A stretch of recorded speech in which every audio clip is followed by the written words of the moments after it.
is a big issue right now. That when music is negotiable, and if you want to know more about this, read Jacques Attali, a French economist, and there's a book in English. It's called Noise: A Political Economy of Music.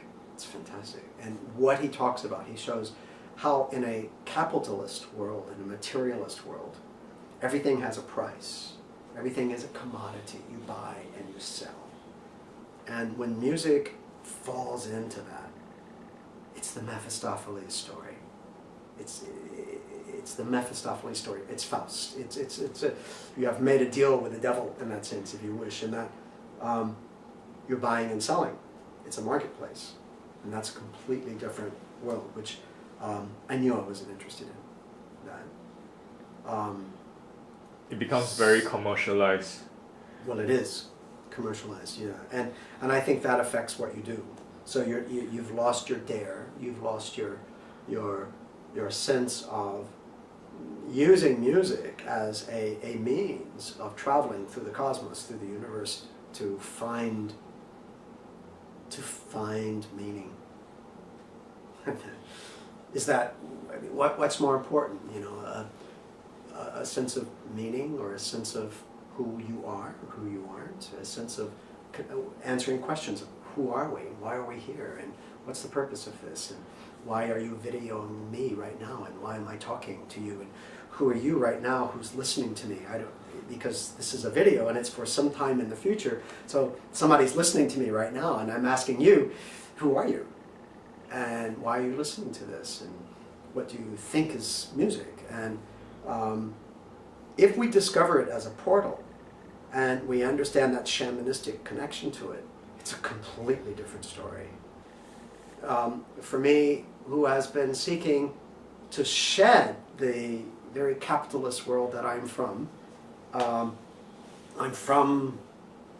a very capitalist world. I'm from I owe even my education to the oil and gas industry. You know, my father is in oil and gas, and these are the very things, you know. Capitalism, I think, are part of what is crashing now. And I spent so much trying to run away from that, and yet I ran right into Singapore, which is certainly a capitalist capital of the world. And it was a very strange thing to try to find spirituality in a place that is so capitalistic. But it was perfect. It was actually perfect for me. It forced me to become more internally driven and to look more for a spiritual side, because I was so surrounded by material world, where you are defined by money, you're defined by what you drive, you have a car, what you wear, or you're defined by these things, you know, and you're I think ultimately a slave to capitalism if your life is all about making enough money to pay for the mortgage or to pay for, you know, you're driven by this, and you're driven from the time you wake up in the morning to the time you go to sleep, and you're owned by, you know, you're owned by the bank, you're owned by your employer, you're owned by the debts that you have, you're owned by your obligation to what you think is, you know, to make enough money. That's horrible, that's slavery. I think that is modern, that's the modern feudal system that I'm actually running away from. And it's quite beautifully ironic that, you know, to find that freedom, that liberation, mind liberation, I had to come here, in a sense, to actually find that, because I think it's a very strong thing, because if I were in a place that were much easier going and not materialistic, I don't think I would have grown as much. You know, we know that these days orchestras, like, and many large ensembles, like, they have to, professional orchestras, they have to get the ticket sales, so usually they're not, usually they play very traditional repertoire, they want to be very safe, so, you know, this is like money, we're thinking about money, and how do you think we can get more people to be interested in the music of living composers? This is a very good question. We live in a time that many of our big institutions and established orders are simply failing us.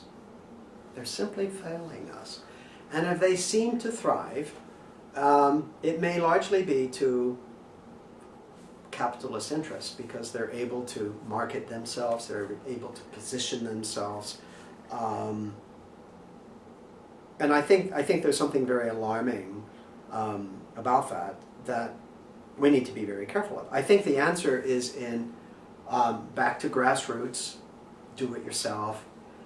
Don't expect a handout. Find the ways and means yourself and do it collectively. I think there have been some grassroots movements to make that happen. So, and I think this is much better. I think the artist, especially today, must be very weary to be either dependent on the state, if you wish, for support. And in some countries that's not even possible now. Yeah. Or to be dependent on an institution for support. Or to be dependent even on market forces for support. And that comes to the sense of, why are we composing then? And so for those who are composing simply because they're trying to make a career or they want to earn money, it's very dangerous. It's a very, there sometimes is this, and I know in Singapore there is sometimes this question about, well, how can composers become as professional as, let's say, a violinist or an erhu player, and they can play in an orchestra, they can teach in the school and they get a salary. Of course, traditionally, composers have been in conservatories and universities, but the idea that a lack of a better word, classical composer or art composer, let's say a non-commercialized composer.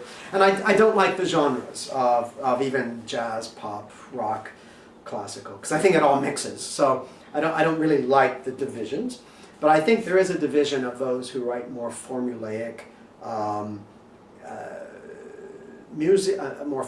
music that's designed to get audiences, and those who are taking a greater dare and expressing something intimate of themselves. I think there's a huge difference between that.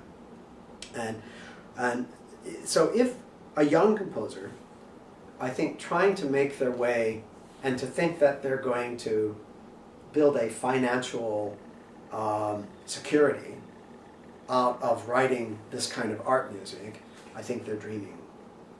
I think they're going to be lost. And it's not going to be a very healthy situation for them. I think it's wrong. I think it is sad that we do live in what might be in the history of humanity, this might be the catastrophic climax of capitalism. So we're in a very tenuous time, and to be caught up in that today, to think that you're going to try to work the system and make money, and it's not even possible. I would say don't even think that. You have to have an independence. You can still get commissions and you can sell, but that's, even if you're getting a huge commission, it takes time and it's very laborious, and you not can spend, stable, yeah, unstable. You can spend 8 months, 9 months, a year, 2 years on certain things, and so what does that work out to? 5 cents an hour, maybe, or 1 penny an hour, if you want to work it out like that. So, and I don't think that's a healthy way to look at it. I think you should see it as a bonus, but I think you have to simply find an adjunct means of supporting yourself. I think, look, we don't live in a patronage system, and until the past 2 centuries or so, composers had certain choices. Look at Johann Sebastian Bach. He was either working for the church, or he was working for the aristocratic families. So was Haydn. Not possible now. No, and then you had a very short period in the 19th century. This is in the Western musical experience, that a composer could become somewhat of an independent. However, they were rarely just composers. Take Franz Liszt, for example, or even Chopin. They were marvelous performers. They were teachers. And it was at a time that you could actually publish music scores, and there was a demand for it. There was no such thing as online then. You couldn't upload things.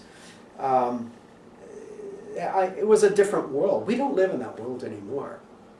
So I think it's better to be a free spirit and not feel that market forces are having any impact on you at all. It's better to be free from that than to be imprisoned by that. And there are so many ways. I think a composer by nature should be a creative person, because we are all composing our lives, and we're all composing our ways and means of existing. So I think for that person, I would assume that they are generally musical and generally have a knowledge of music in such a way that they can find other ways and means within that to make a life possible financially.